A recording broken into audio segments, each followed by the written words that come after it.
அடி ரொம்ப பலமா விழுகுது, இனிமே கத்திர வேண்டிதான் அப்படின்னு இஸ்ரேல் இப்போ கிளஸ்டர் பாம்பை ஈரான் எங்க மேல போடுறாங்க. இது தவறான விஷயம். கொத்து கொத்தா வந்து குண்டுகள் விழுகிறது அப்படிங்கிறது வெடிபொருட்கள் விழுகிற மாதிரி இதை எப்படி அனுமதிக்க முடியும் அப்படிங்கிற கேள்வி. ஐயா, இதெல்லாம் ரொம்ப சாதாரண விஷயம். உங்க மேல MIRV அப்படிங்கிற ஒரே நேரத்துல வீசப்படக்கூடிய மிசைல இருந்து 80 இலக்குகளை நோக்கி வெடிபொருட்கள் வந்து விழுக போகுது அப்படிங்கிற ஒரு லேட்டஸ்டான அப்டேட்டோட தான் பிரசாத் சிக்னேச்சர் உங்க முன்னாடி வந்து நிற்கிது. அராக்கா டிமோனாவா எது அப்படிங்கிறத நீ முடிவு பண்ணிக்கோன்னு ஈரான் இப்போ சவால் விட்டுருக்காங்க. டிமோனாவை தாக்குனா இஸ்ரேலுக்கு பாதிப்பு, அராக் அணு உலையை தாக்குனா ஈரானுக்கு பாதிப்பு. யார் ஃபர்ஸ்ட் அட்டாக் பண்ண போறா அப்படிங்கிற பெருத்த கேள்வி. அமெரிக்கா சத்தமே இல்லாமல் எல்லாத்தையும் வேடிக்கை பார்த்துக்கிட்டு இருக்கு, எதுவும் செய்ய முடியாம. பட் ஈரானை சுற்றி வட்டம் போட்டு வச்சிருக்காங்க. பதிலுக்கு ஈரானும் 2 போர்க்கப்பல் மட்டுமல்ல வார் பிளேன்ஸையும் உள்ள இறக்கியிருக்காங்க. இது எல்லாத்தையும் தாண்டி அயத்துல்லா கமினி அவர்களுடைய தாத்தா இந்தியாக்காரரு அப்படிங்கிறாங்க. என்னது இது, புது ஹிஸ்ட்ரி ஒன்று வெளியில் வருது அப்படின்னு கேட்டால் RT நியூஸ் கொடுத்துருக்கக்கூடிய சாத்தியமான பதில் இந்தியர்களை வெளிவிதுங்க வச்சிருக்கு. வாங்க பார்க்கலாம் உறவுகளே, இது பிரசாத் சிக்னேச்சர். நீங்க ஒரு ஜேர்னலிஸ்டா இல்ல நியூஸ் ரீடரா வரணும்னு ஆசைப்படுறீங்களா? அப்படின்னா இது உங்களுக்கான பெரிய வாய்ப்பு. ஒரு பெரிய இலக்கோட அதற்கான முதல் படிக்கட்டு தான் இந்த பயிற்சி பட்டறை. தியரிட்டிக்கல் அண்ட் பிராக்டிக்கல் கிளாஸினுடைய முடிவுல சர்டிபிகேட்டும் கொடுக்கப்படும். தொடர்புக்கு 94493594 என் நம்பருக்கு காண்டாக்ட் பண்ணுங்க.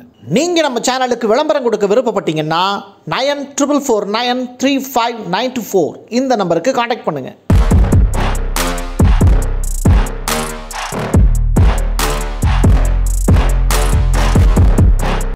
ட்ரூ ப்ராமிஸ் 3 15வது அலையில இஸ்ரேல் மக்களை பார்த்து ஈரான் சொல்றாங்க செத்துப்போ அப்படின்னு.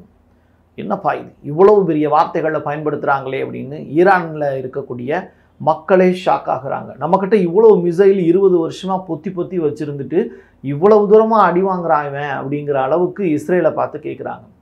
நீங்கள் தனுஷனுடைய ஒரு படத்தில் வரும் டயலாக்கு, ஏண்டா இவ்வளோ பெரிய வாளை வச்சுக்கிட்டாடா என்கிட்ட அடி வாங்கிட்டு இருந்த, ஒரு காலத்தில் ஏதாவது ஒன்று செய்வீங்க அப்படிங்கிற நம்பிக்கையில் தான் அப்படிங்கிற கதையாக தனுஷ் வந்து கெத்தான ஒரு வாய்ஸ் வந்து கொடுப்பாப்புல.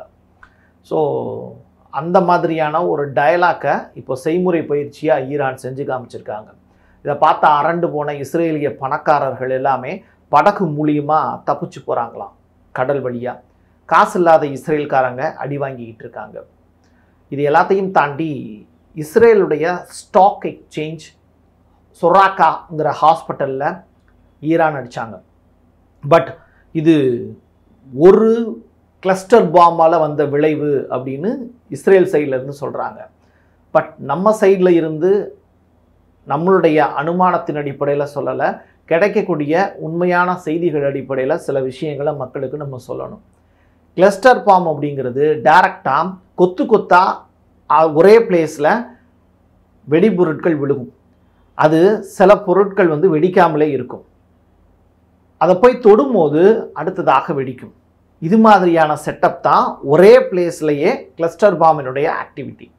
பட் ஈரான் இப்போது அந்த ஸ்டாக் எக்ஸ்சேஞ்ச் மேலேயும் ஹாஸ்பிட்டல் மேலேயும் அட்டாக் நடந்திருக்குல்ல, அதுவும் ஹாஸ்பிட்டல் இது கிடையாது, அதுக்கு கீழே வந்து ஈரானுடைய மிலிட்ரி கேம்ப், மிலிட்ரி ஃபெசிலிட்டி இருக்கக்கூடிய இடம் எல்லாமே இருக்குது. அவங்களுடைய ஆயுத கிடங்குகளும் அந்த ஹாஸ்பிட்டலுக்கு கீழே இருக்கக்கூடிய அண்டர் கிரவுண்டில் தான் இருக்குது அப்படிங்கிறது ஈரானுடைய வீடியோ வெளியிட்டிருந்தாங்க. அதை நம்ம உங்களுக்கு காமிச்சிருந்தேன். இதுக்கு பேர் MIRV அப்படிங்கிறாங்க. இது வந்து செசில் 2 விட ரொம்ப சூப்பர்வான ஆக்டிவிட்டி இருக்குது. அதே நேரத்தில் இதை பற்றிய இன்டர்நெட்டில் தேடும்போது இந்த MIRV அப்படிங்கிற மிசைல் 1970 அமெரிக்காவால் தான் ஃபஸ்ட்டு உருவாக்கப்பட்டது. ஒரே ஒரு வார்ஹெட்டு மல்டிபிள் லொக்கேஷனை அட்டாக் பண்ணுவது. அதாவது அது இலக்கை நோக்கி வர்ற மாதிரி இருக்கும். கரெக்டாக வந்து அது ஒரு பிளேஸில் தான் வரப்போகுது அப்படின்னு பார்த்தா அப்படி கிடையாது. அது உடனே வந்து பிரியும். அந்த மிசைல் பிரிஞ்சு வெவ்வேறு இலக்குகளை நோக்கி போகும். அதை உங்களால் கணிக்கவே முடியாது. இந்த இடத்துல தான் இஸ்ரேலுடைய ஏர் டிஃபென்ஸ் சிஸ்டம் டோட்டலாக ஃபெயில் ஆயிடுச்சு. அப்போது 80 இலக்குகளை நோக்கி அது பிரியுது. இதனால இஸ்ரேலுடைய எந்தவித ஆக்டிவிட்டியுமே அங்கே பலனளிக்காமல் போயிடும். மல்டி வார்ஹெட் மிசைல் அப்படிங்கிறது தான் இந்த MIRV அப்படிங்கிறது. கடைசியாக அமெரிக்கா அந்த விஷயத்தை பயன்படுத்தினாங்க. அதற்கு பிறகு ரஷ்யா வந்து அவங்கக்கிட்ட இது கையில் இருக்குது. பட் இது ஈரான் கிட்ட எப்படி போச்சு அப்படிங்கிறது தான் இப்போ இன்வெஸ்டிகேஷனை தொடங்கியிருக்காங்க. இஸ்ரேல் சொல்லக்கூடிய புகார் கிளஸ்டர் பாம், பட் இங்கே பயன்படுத்தப்பட்டது MIRV அப்படிங்கிற மிசைலா அப்படிங்கிற கொஸ்டின் மார்க்.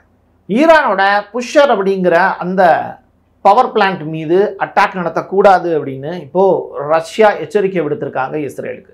தொடர்ச்சியாக ரஷ்யா சொல்லிக்கிட்டு இருக்கக்கூடிய விஷயம், எங்களுடைய பணியாளர்கள் மீது நீங்கள் தாக்குதல் நடத்துனீங்க அப்படின்னா நாங்கள் உங்கள் மீது நடவடிக்கை எடுப்போம் அப்படிங்கிறத எச்சரிக்கையாக கொடுத்துருக்காங்க. அது மட்டும் இல்லை, 1986 செர்னோஃபில் அப்படின்னு சொல்லிட்டு அங்கே ஒரு நியூக்ளியர் பவர் பிளான்ட் இருந்தது. அதன் மீது ஒரு ஆக்சிடென்டலாக ஒரு நிகழ்வு நடந்தது. அப்போது வந்து அந்த வெடிபொருட்கள் ஏற்படுத்தி இருக்கக்கூடிய சேதம் வந்து ரொம்ப பெரிய அளவில் தாக்கத்தை ஏற்படுத்துச்சு. அப்படி ஒரு தாக்கம் வந்து ஈரானில் இந்த புஷருங்கிற நியூக்ளியர் பவர் பிளான்ட்டை அட்டாக் பண்ணும்போது நடக்கும் அப்படின்னு சொல்கிறாங்க ரஷ்யா. ஸோ இதை இஸ்ரேல் செய்யக்கூடாது அப்படிங்கிறது உலகளாவிய அளவில் விடுக்கப்படக்கூடிய எச்சரிக்கை பதிவு.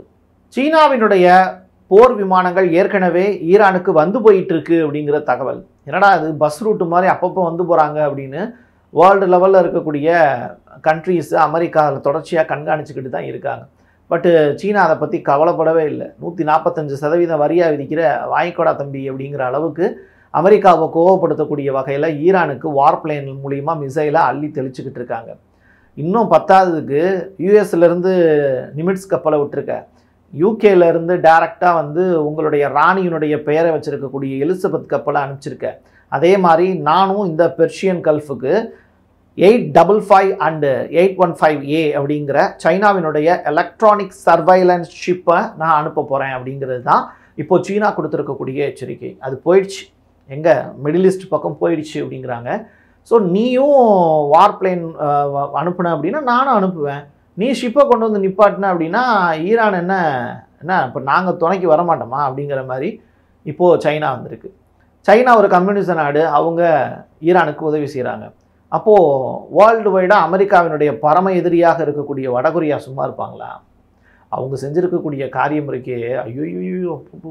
மல்டிபிள் லான்ச் ராக்கெட், அதாவது ஒரே பிளேஸில் பல்வேறு ராக்கெட்டை வச்சு செக் பண்ணியிருக்காங்க. கிட்டத்தட்ட 10 ராக்கெட்டு வந்து அந்த இடத்துல ஒரே பிளேஸில் வச்சு ஏவி டெஸ்ட் பண்ணி பார்த்துருக்காங்க அப்படிங்கிற ரிப்போர்ட் வெளியாகிருக்கு. இதை நார்த் கொரியா சைட்லேருந்து வெளியாகலை, பட் வந்து சவுத் கொரியா இது அமெரிக்காவுக்கு வீடியோவாகவே அனுப்பிச்சிருக்காங்க. ஸோ இது ரொம்ப ரொம்ப இம்பார்ட்டண்ட். வேர்ல்டு வார் 3க்கான பெரிய முன்னோட்டமாக பார்க்கப்படுது. வடகொரியாலாம் ஒரு இடத்துக்குள்ளே என்ட்ராகிறாங்க அப்படின்னா அது வந்து உண்மையிலேயே ரஷ்யா உக்ரைன் போர் வந்து நீண்ட காலமாக நடக்குதுல்ல, அது மாதிரியான ஒரு நீண்டகால போராகவும் வேர்ல்டு வார் 3க்கான ஒரு பெரிய அத்தியாயமாகவும் இது மாறிடக்கூடாது அப்படின்னு போற விரும்பாத மக்கள் சொல்கிறாங்க. பட் இங்கே அமெரிக்கா உள்ளுக்குள்ளே வந்துச்சு அப்படின்னா சீனாவும் வடகொரியாவும் விளாண்டுட்டு போயிடுவாங்க. அது அப்புறம் அமெரிக்காவினுடைய பேக் எண்டில் இருக்கக்கூடிய நேட்டோ படை ஏற்கனவே யூகே உள்ளே என்டர் ஆகிடுச்சு. ஏதாவது ஒரு நேட்டோ நாடை அட்டாக் பண்ணி அமெரிக்கா இந்த போருக்குள்ளே உள்ளே வரணும்னு துடிச்சிக்கிட்டு இருக்காங்க. அதுக்கான பிளானும் ஓடிக்கிட்டு இருக்கு. இப்படிப்பட்ட நிலையில் வடகொரியாவும் சீனாவும் வரிஞ்சு கட்டிட்டு சண்டைக்கு வரேன் அப்படின்னு சொல்கிறத சவுத் கொரியா அமெரிக்கா கிட்ட இப்போ போட்டு கொடுத்துருக்காங்க. அயத்துல்லா கமினி அவர்கள் ரொம்ப அசாத்தியமான வீரமுடையவர், உணர்ச்சிகரமாக பேசக்கூடியவர், மக்களை தட்டி எழுப்பி அந்த நாட்டை வந்து தன்னுடைய கட்டுப்பாட்டுக்குள்ளே 25 ஆண்டுகளாக ஆண்டு கொண்டிருப்பவர். அப்படிப்பட்டவர் இஸ்லாமிக் ரெவல்யூஷன் அப்படிங்கிறவங்க அவங்களுடைய முன்னோர்கள் வந்து செஞ்சாங்க. பட்டு கமினி அவர்களுடைய தாத்தா பற்றிய விஷயங்களை இப்போது ஆர்டி நியூஸ் வந்து ஒரு செய்தியாக வெளியிட்டிருந்தது, வீடியோவாக காமிச்சிருந்தாங்க. அதாவது உத்தரப்பிரதேச மாநிலத்தில் கிந்தூர் அப்படின்னு சொல்லிட்டு ஒரு வில்லேஜ் இருக்குது நம்ம இந்தியாவில். அது பராபங்கி அப்படின்னு சொல்லிட்டு ஒரு இடம் அதுக்கு பக்கத்தில் இருக்குன்னு சொல்கிறாங்க. 1834 வரைக்கும் அந்த கமினி அவர்களுடைய குடும்பம் இருக்குல்ல, அதாவது அயத்துல்லா ருகல்லா முசாவி கமினி அப்படிங்கிற அந்த குடும்பம் எங்கே இருந்தது அப்படின்னா நம்ம இந்தியாவில் இருந்தது அப்படிங்கிறாங்க. அயத்துல்லா கமினி அவர்கள் இருக்காங்கல்ல, ஈரானுடைய இப்போதைய தலைவர், அவருடைய தாத்தா 1834 இந்தியாவை வெக்கேட் பண்ணிட்டு அதுக்கு பிறகு அன்னைக்கு தேதிக்கு வந்து அப்படியே வந்து ஒரு பெரிய பயணம் போய் ஈராக் அடைஞ்சிருக்காரு அப்படிங்கிற தகவல். அதற்கு பிறகு ஈராக்கில் இருந்து அவங்களுடைய குடும்பம் வந்து ஈரானை நோக்கி போனது. இன்றைக்கி தேதிக்கு வந்து சதாம் ஹுசேனுடைய ஆட்சி காலத்துக்கு அப்போது வந்து ஷியா பிரிவு முஸ்லீம்கள் அங்கே கம்மியாக இருந்தாங்க. சதாம் ஹுசேன் ஆட்சி முடிஞ்சதற்கு பிறகு ஷியா முஸ்லீம்கள் அதிகமானாங்க.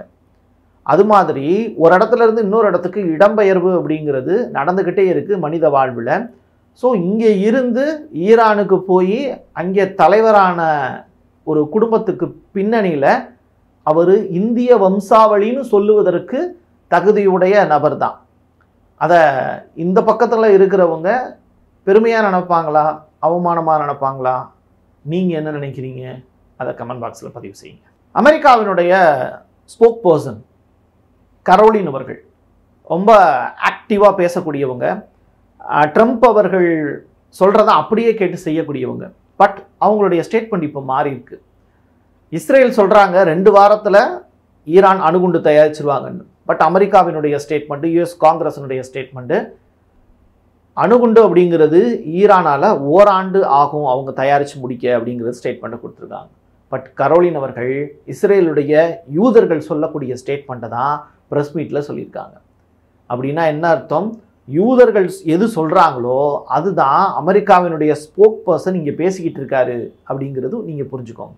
ஈரானுடைய அராக் அப்படின்னு சொல்லிட்டு அங்கே இருக்கக்கூடிய நியூக்ளியர் பவர் பிளான்ட் அணு உலை வந்து பார்த்திங்கன்னா அங்கே இருக்குது. அதே மாதிரி டிமோனா அப்படின்னு சொல்லிட்டு இஸ்ரேலில் ஒரு அணு உலை இருக்குது. இந்த 2மே ரொம்ப முக்கியத்துவம் வாய்ந்தது. இந்த அராக் அப்படிங்கிற அணு உலை பக்கத்தில் இருக்கக்கூடிய பெரிய தண்ணீர் தொட்டியின் மீது தான் நேற்று இஸ்ரேல் தாக்குதல் நடத்துனாங்க. அப்படின்னா அடுத்த அட்டாக்கு இந்த அணு உலையின் மீது இருக்கக்கூடும் அப்படிங்கிற அச்சம் நிலவுது. இப்படிப்பட்ட நிலையில் டிமோனா மீது ஈரான் தாக்குதல் நடத்தினாலோ இல்லை அராக் மீது இஸ்ரேல் தாக்குதல் நடத்தினாலோ கண்டிப்பாக World War III ஸ்டார்ட் ஆகிறதுக்கான வாய்ப்பு இருக்குது. இந்த 2மே இஸ்ரேல் மற்றும் ஈரானுக்கான உயிர் நாடிகள் அப்படிங்கிறாங்க. ஸோ இது ரொம்ப ஒரு டேஞ்சரான ஒரு பிளேஸ் தான். யார் ஸ்டார்ட் பண்ணி வைக்க போகிறான்னு தெரில. வெஸ்மான் அப்படின்னு சொல்லிட்டு இஸ்ரேலில் இருக்கக்கூடிய ஒரு அணு ஆராய்ச்சி நிலையம், அது ஒரு காலகட்டத்தில் ரொம்ப சூப்பராக காட்சி அளிச்சது. இப்போ அதனுடைய காட்சி அப்படிங்கிறது பாருங்கள் எவ்வளோ மோசமாக இருக்குது அப்படின்னு. ஒரு மயானத்தை பார்த்தது போல் இருக்குது. ஸோ இப்படிப்பட்ட நிலை தான் இஸ்ரேலில் இருக்கக்கூடிய பெரும்பாலான கட்டடங்கள்லையும். கிட்டத்தட்ட காசாவினுடைய ஒரு காலகட்டத்தில் அழகாக இருந்த காசாவை இப்போ எப்படி அலங்கோலமாக மாற்றி வச்சுருக்காங்களோ அதே மாதிரி டெல் அவீவில் ஆட்டம் பாட்டத்தோடு திரிந்த மக்கள் எல்லாமே இப்போ அழுகுறல்லையும். யாரையுமே ரோட்டில் பார்க்க முடியாது, எல்லாரும் கீழே போயிட்டாங்க. கார் பார்க்கிங் கீழே வந்து ஒரு சின்ன பேக்குக்குள்ளே வாழ்ந்துட்டு இருக்காங்க. இதுதான் இஸ்ரேலுடைய தற்போதைய நிலை. அடுத்தடுத்து கிடைக்கக்கூடிய தகவல்களோடு மீண்டும் உங்களை சந்திக்க வருகிறேன். என் கையெழுத்து என் மக்களுக்கான உறவுகளே, நன்றி, வணக்கம். தென்னிந்தியாவின் கட்டடக்கலை ராஜாக்கள் creator constructions and north west interiors. குறைந்த விலையில் தரமான பொருட்களால உங்களோட கனவு இல்லத்தை பிரம்மாண்டமா கட்டி கொடுக்கறாங்க கிரியேட்டர் கன்ஸ்ட்ரக்ஷன். அதோட இன்டீரியர் டிசைனால உங்களோட வீட்டை அழகாக்குறாங்க north west interiors. Residential and commercial constructions சூப்பர்வா இருக்கணும்னா தொடர்புக்கு 7290799991. நீங்க நம்ம சேனலுக்கு விளம்பரம் கொடுக்க விருப்பப்பட்டீங்கன்னா 9449359594 இந்த நம்பருக்கு கான்டாக்ட் பண்ணுங்க.